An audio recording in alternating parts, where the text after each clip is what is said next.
Olá, tudo bem? Voltamos, né? Então agora nós estamos na segunda parte do vídeo da aula de Mateus 24 sobre o sermão escatológico de Jesus. Então vamos sem demora lá para o slide, porque é apenas uma continuação, né? Na primeira parte nós vimos até o versículo 8 e agora nós vamos ver do versículo 9 em diante. Então, nós vimos aqui no versículo 8 que todos esses sinais eram apenas o início das dores e que ele se encontra dentro da linha do tempo nesse período em que nós estamos aqui agora, que é o período da graça ou dos gentios, mas eu diria que pela intensificação desses sinais, nós já estaríamos mais aqui ao final desse período. Então, Jesus, até este momento, está respondendo a essas perguntas aqui dos discípulos. Então vamos para o versículo 9. Versículo 9 a 14 é uma outra parte. Então Jesus continua. Então vos hão de entregar para serdes atormentados. Sublinhe essa palavra aí na sua Bíblia. E matar-vos-ão, e sereis odiados de todas as nações por causa do meu nome.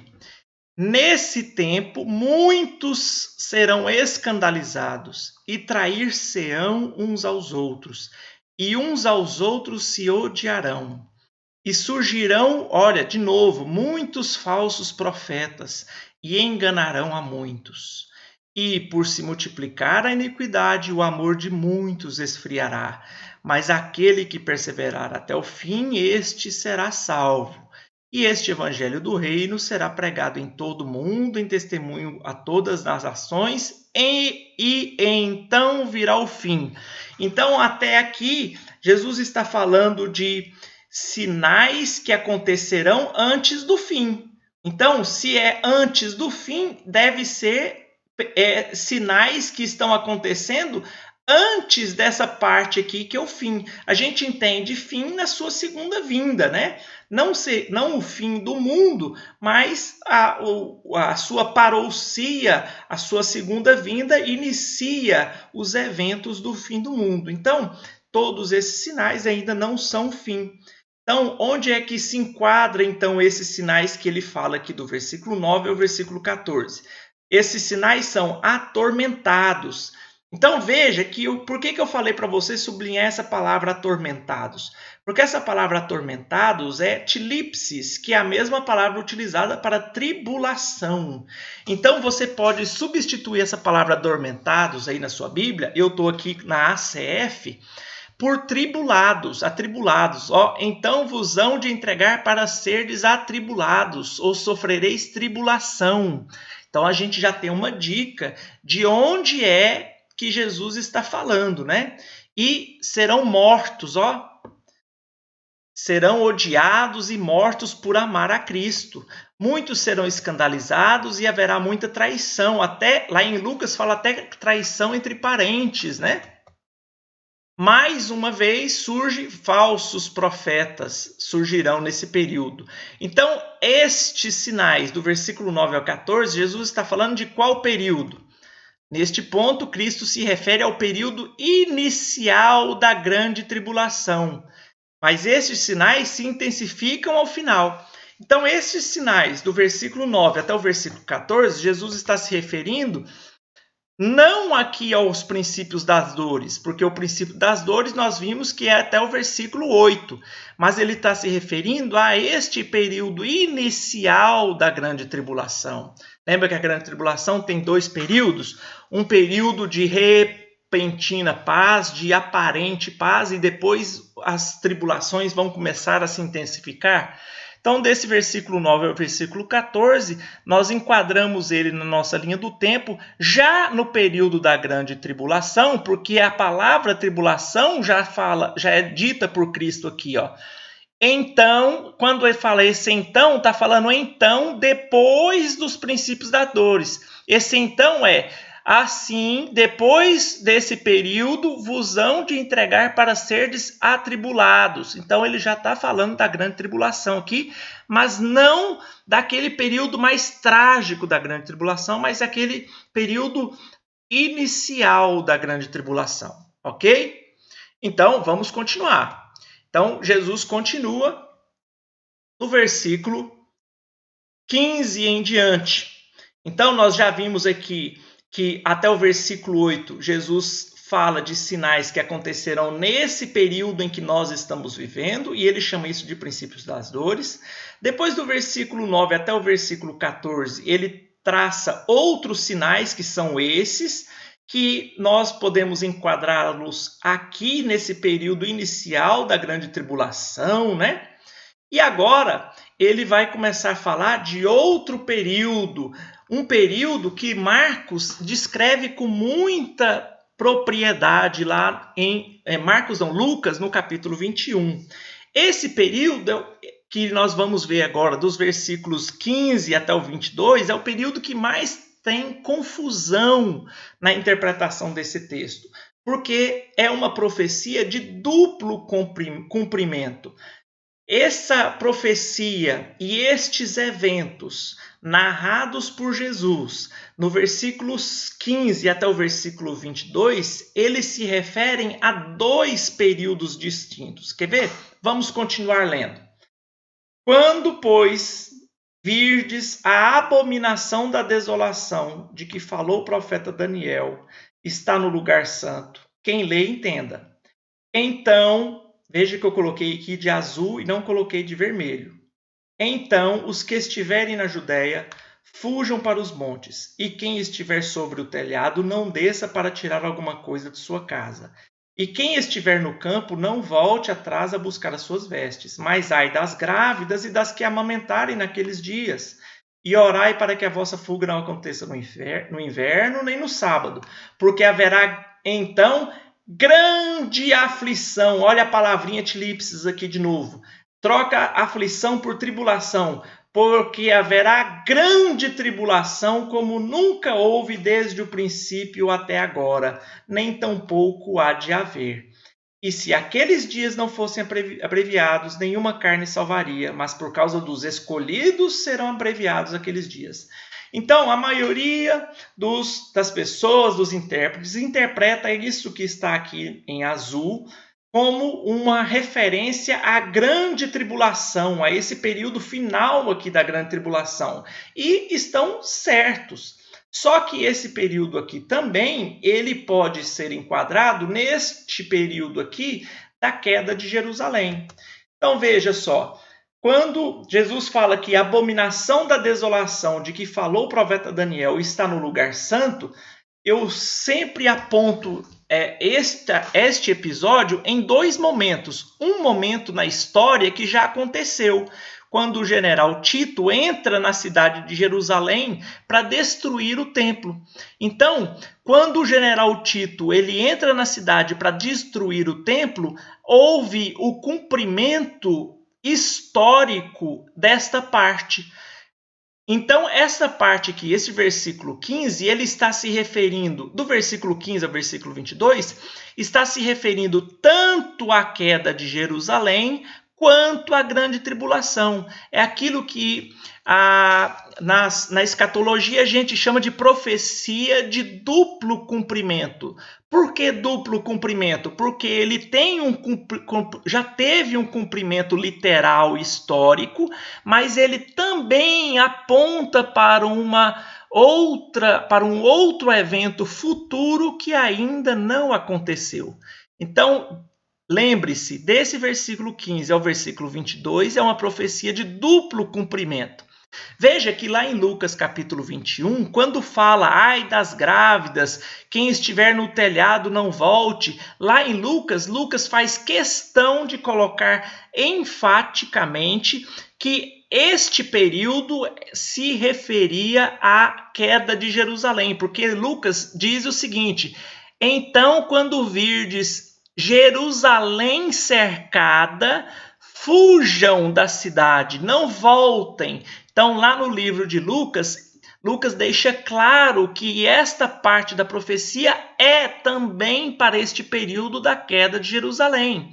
E lá Lucas ainda fala o seguinte, que mas ai das grávidas, e estas coisas aconteceriam quando os gentios pisassem Jerusalém. Então, Lucas separa esta parte da profecia de Jesus apenas para este período histórico da queda de Jerusalém. Mas Mateus, ele amplia a visão e ele coloca esta visão, esta profecia de Jesus, não somente para um acontecimento profético e histórico na queda de Jerusalém, mas apontando também para os acontecimentos da grande tribulação. Porque aqui também, neste período da grande tribulação, podemos também destacar que aquela abominação da desolação de que falou o profeta Daniel lá no capítulo 9 também vai acontecer aqui na grande tribulação. Então, tudo isso que está narrado aqui, principalmente o que está em azul, já aconteceu na queda de Jerusalém, mas tornará a acontecer novamente nesse período da grande tribulação.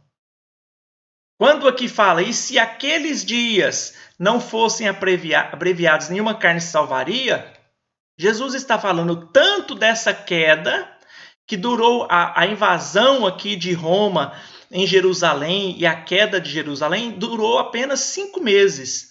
E durante 5 meses, o historiador Flávio Joséfo relata milhares e milhares de judeus mortos.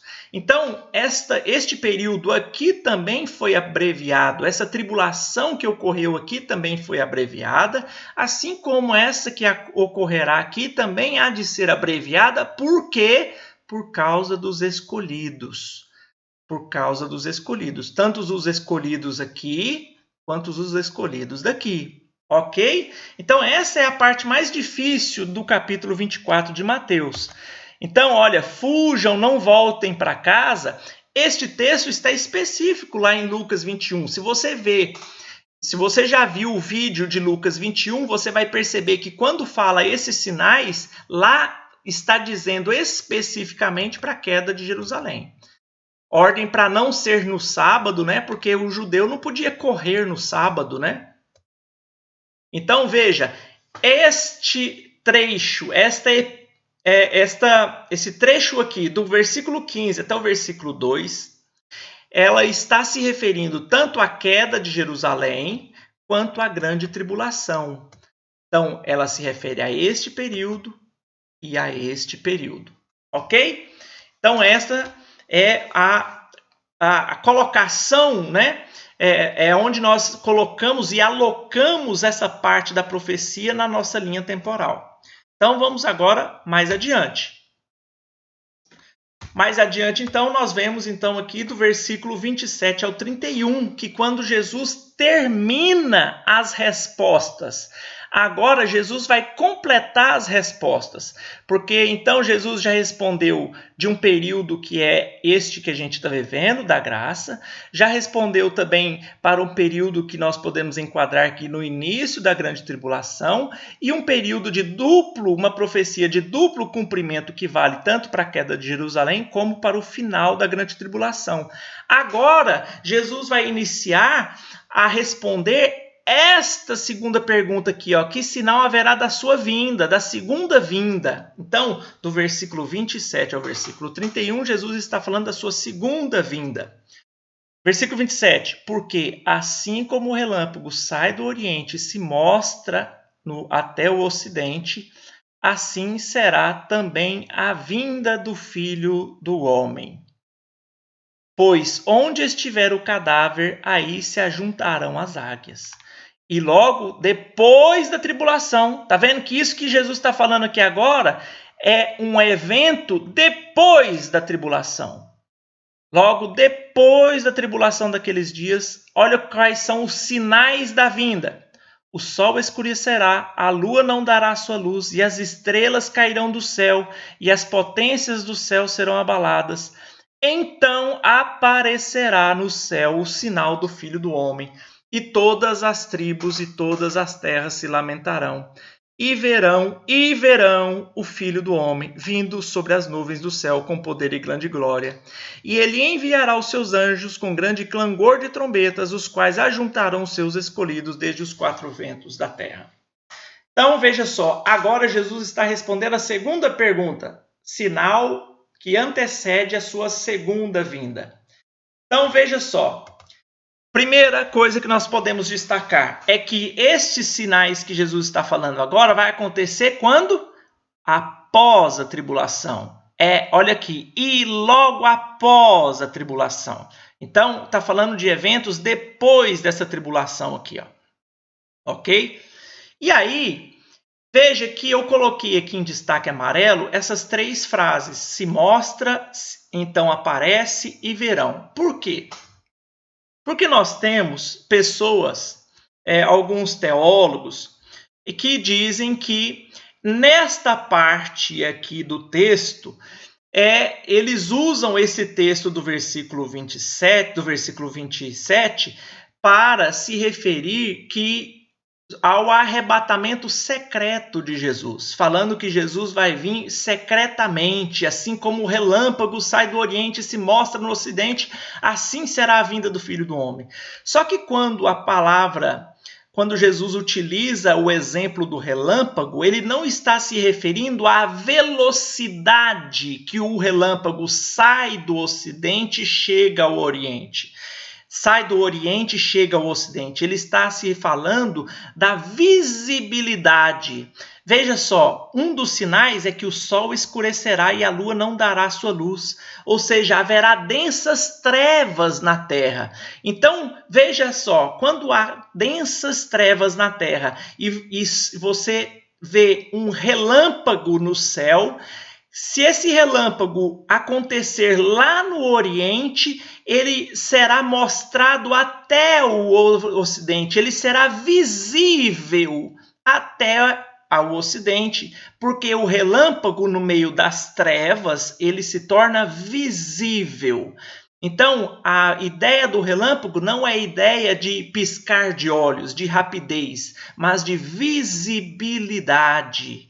Então, assim como o relâmpago é visível quando ele se mostra numa densa treva, ele assim será também a vinda do Filho do Homem. E ele continua, e logo depois da tribulação o sol escurecerá. Versículo 30, então aparecerá. Olha, Jesus vai aparecer. Jesus, então, ele não vai vir secretamente, ele vai aparecer. Todos verão a Cristo. Não existe a figura de um arrebatamento secreto aqui em Mateus 24. Porque todos verão no céu o sinal do Filho do Homem, e todas as tribos da terra se lamentarão. E o que acontecerá? E todos eles verão.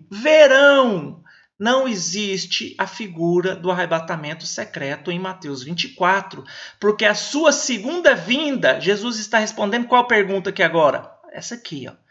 Porque essa segunda vinda, que se dará logo depois da tribulação, ela será visível.